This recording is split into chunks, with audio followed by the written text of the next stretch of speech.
Good morning. Welcome to this edition of the Lynn Hayes Freeland Show. Okay, so I still have on my red sweater. That's because Friday was National Wear Red Day. I just figured I'd carry it over into Sunday, you know, just to remind you, in case on Friday you didn't get your blood pressure checked, you didn't do all those health things you should have done on Friday. This is that subliminal reminder to take care of yourself, geared specifically to the women in our audience. But today, we're not even going to talk about that stuff today. Two things on the show today. We're going to meet a young lady who is from Pittsburgh, went to Pittsburgh Public Schools, and now she has an amazing story. Not only is her personal story amazing, but she also has a book. So we're going to share her story. But we begin celebrating, of all things, of all people, our Boy Scouts. Boy Scouts. And here to do that from the Boy Scouts of America is Alan Parks. Welcome to the show. Thank you so much for having me here. I'm very excited. I feel like I want to say welcome to Pittsburgh, but you tell me you've been here for 4 years. I have. I've been here for 4 years. It's been a great 4 years. It's been something my family and I have really acclimated to well, and the people here are warm and welcoming, even though it's pretty hilly, but it's pretty good. But yeah, you've had a lifelong career with Boy Scouts of America. I have. I started my career in Detroit, Michigan, there at the Detroit Area Council, and started there as an entry-level executive. Worked my way through a couple of positions, but started there as a Scout Reach executive, which is our emphasis to reach out into urban neighborhoods to make sure they have a scouting program. Started there and worked there for 6 years, and then moved to Columbus, Ohio. Worked in Columbus for 6 years, and now I'm here in Pittsburgh. And now you're here. And I know we want to talk specifically about an event that you have coming up, and we will, I promise, we will talk about that. But you mentioned urban scouting, and that is a subject that is near and dear to my heart, only because I am a big proponent, a big supporter of Boy Scouts, Girl Scouts, for our young people, in particular in urban areas, because I think it can be life-changing for our kids. Absolutely, and that's what's really kept me in scouting as well, is that I have an affinity for urban neighborhoods. I was born and raised in an urban neighborhood in Saginaw, Michigan, and then it's one of those things where when there's opportunities for kids to experience something different, I want to try and help kids to get that experience. And in scouting, we have our Scout Reach program that does that. We specifically target those neighborhoods, those communities that are low income, underserved, under-resourced, and we make sure that they have the tools necessary to have a traditional scouting program, just as if they were in Cranberry or any other suburb.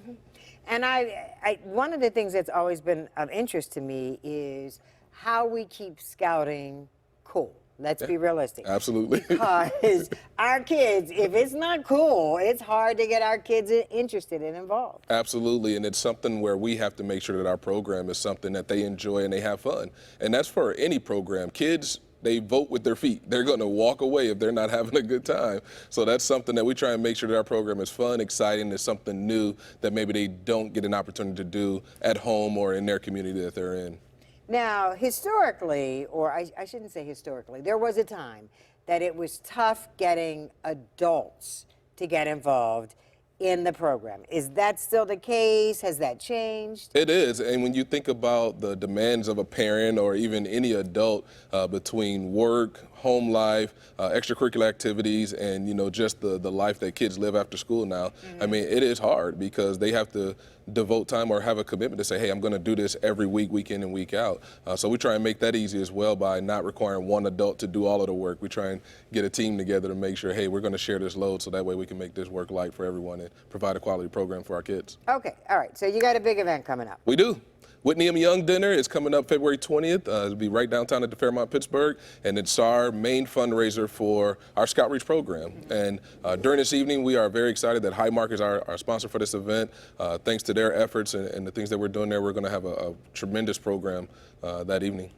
Now, one of the things, if I remember the last time I was there, it was a great opportunity to see the kids. Absolutely. I mean, the kids pretty much drove this program, and if you had any doubt about how much fun they have being involved, you walked away that night just feeling good about scouting and good about the kids who are involved in it. Absolutely. We have plenty of them in the room, and we invite their families to come as well. And we always start the program with the color guard. So we start with the Scouts, we end with the Scouts, and it's one of those things where we want to really put this program in a spotlight and let people know what we're doing.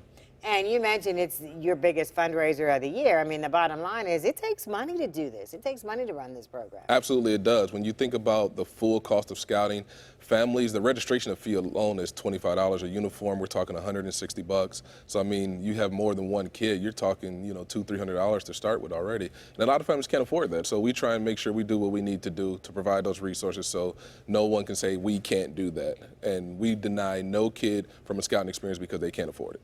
I was going to say, and just that price alone would be enough for a parent who might want to pursue it to feel like, you know what, we're not going to do this because I don't know if we can afford it. Yeah. But if you say that up front, then they know they're not going to face that fear or embarrassment or whatever because they know they're going to be accepted and they'll be able to make it work. Absolutely, and that's what this dinner is all about, is just really shining the light on how many families we serve and making sure that they have that access to this program where we remove any barrier that may be there, whether it's registration fees, uniforms, transportation, books, camp fees.